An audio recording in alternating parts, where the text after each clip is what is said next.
7h54, nos rendez-vous d'été, la suite avec un livre chaque jour sur Europe 1. Sébastien Krebs, il est temps de nous rendre à la librairie Mola de Bordeaux. Avec Stéphane Place. Bonjour Stéphane. Bonjour Sébastien, bonjour à tous. Alors ce matin, on peut le dire, c'est un livre qui vous a beaucoup marqué, comme il a marqué d'ailleurs les libraires de Mola. C'est une histoire que l'on garde en tête longtemps après l'avoir refermée. Le titre de ce roman, c'est « Il est des hommes qui se perdront toujours ». Ce texte est une claque. Impossible d'échapper à la puissance de ce récit. Vous êtes happé dès les premières lignes. Les quartiers nord de Marseille, une fratrie qui doit grandir dans une famille déglinguée, un père toxicomane, violent, magouilleur, d'une méchanceté sans borne et qui ne porte un regard encourageant sur ses aînés d'une beauté stupéfiante que lorsqu'il leur fait passer des castings dans l'espoir d'en faire des stars et donc des produits qui rapportent.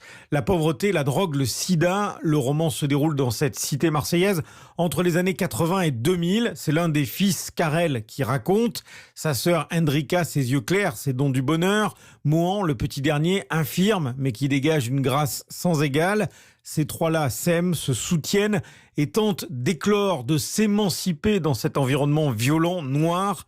Alicia Honoré, libraire chez Mola. Qui a tué mon père ? C'est par cette phrase qu'on entre dans ce roman, c'est par cette phrase que débutent tous les souvenirs de Karel. Karel, c'est l'aîné de cette fratrie malheureuse. C'est l'histoire de gamins tentant de grandir tant bien que mal au sein d'une famille bancale. C'est cette quête permanente de l'émancipation, choisir que tout n'est pas décidé dès le début et qu'on peut avancer, qu'on peut réussir même quand tout va mal et qu'on a grandi au milieu de la drogue, de la violence. Un roman d'une intensité exceptionnelle portée par la plume remarquable de Rebecca Liguieri, alias Emmanuel Bayamaktam. C'était ma crainte que ce que je raconte soit tellement sombre que finalement le lecteur lui-même en soit plombé. Et c'est vrai que l'amour qui soude les deux frères et la sœur font qu'il y a une espèce d'énergie vitale et d'espoir qui perdure. Il y a une forme d'éclosion, mais très chaotique, surtout pour le narrateur, où finalement on sent bien qu'à plusieurs reprises dans le récit, il est rattrapé par la violence dont il est lui-même le dépositaire intime.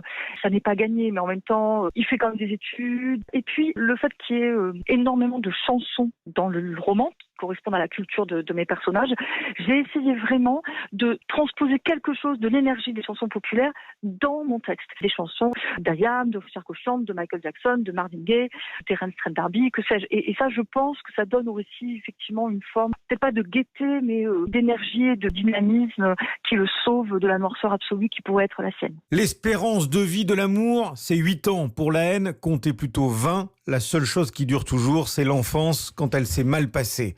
Avant-goût de ce roman éblouissant. Il est des hommes qui se perdront toujours. Voilà le titre de ce roman, c'est chez Paul. Merci Stéphane Place et on retrouve toutes vos idées lecture tous les jours à 8h moins 10 sur Europe 1.